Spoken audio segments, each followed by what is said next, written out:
there, I'm Renee Fuentes and welcome back to my channel, Thai Caliente, where I show you how to make your favorite Thai and Mexican recipes. Today I'm sharing a recipe that I created for Valentine's Day a few years ago.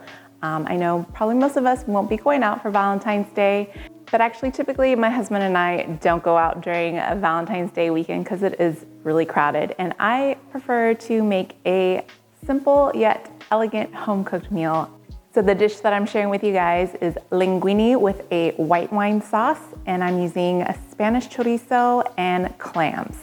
So it kind of has a brininess from the clams, a saltiness from the chorizo, and I also added some red pepper flakes. It goes perfect with a glass of white wine. So go ahead and pour yourself a cup and let me show you how easy it is to make this recipe.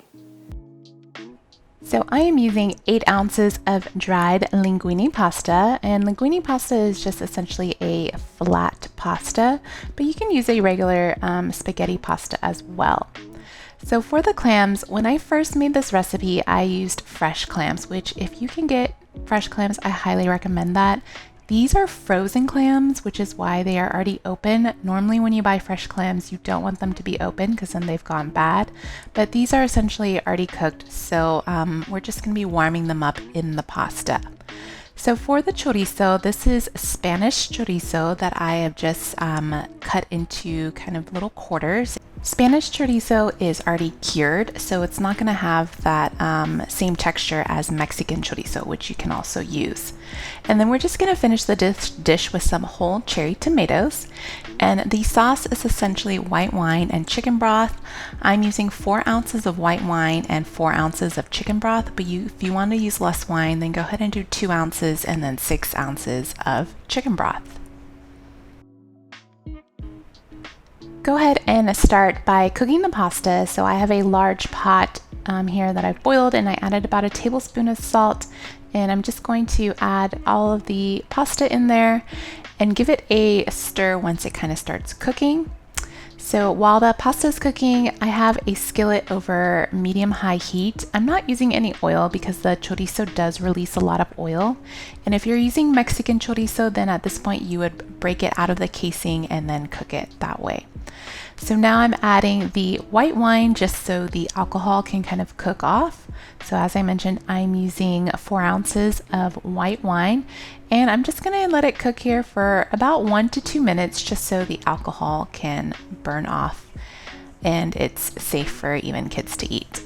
Okay, so now I'm going to add the remaining 4 ounces of chicken broth and gently place my clams in there. As I mentioned, these clams were frozen and already cooked, so if you have fresh clams, then they would not be open at this point. So essentially I'm just warming these up. So once all your clams are in there, place the lid, and after a few minutes they should be warmed through or cooked through. And I'm just going to add whole cherry tomatoes just to kind of give it some color and freshness to the dish. So for the pasta, I don't want to drain it. I'm actually just scooping it out of the pasta water because I want that starchiness from the pasta water. This is going to kind of help thicken the sauce. So there's no cream or anything in the sauce, so the pasta water and the starches will kind of help bring everything together. So it looks a little bit liquidy now, but after about a minute of kind of simmering with the pasta, the sauce will stick to the noodles. And if you feel like it's too dry, you can always add a little bit more chicken stock as well. So you guys, at this point our dish is done. Then you want to go ahead and plate it. I like to top my pasta with some red pepper flakes just to give it a little bit more spice, and of course we're serving it with a nice chilled glass of white wine, the same wine that we used for making the dish. Thank you guys so much for watching this video. I hope you guys enjoyed this recipe, and definitely make it for someone that you love or care about, and I promise they will appreciate it. All right, you guys have a wonderful day, and I will see you next time. Bye.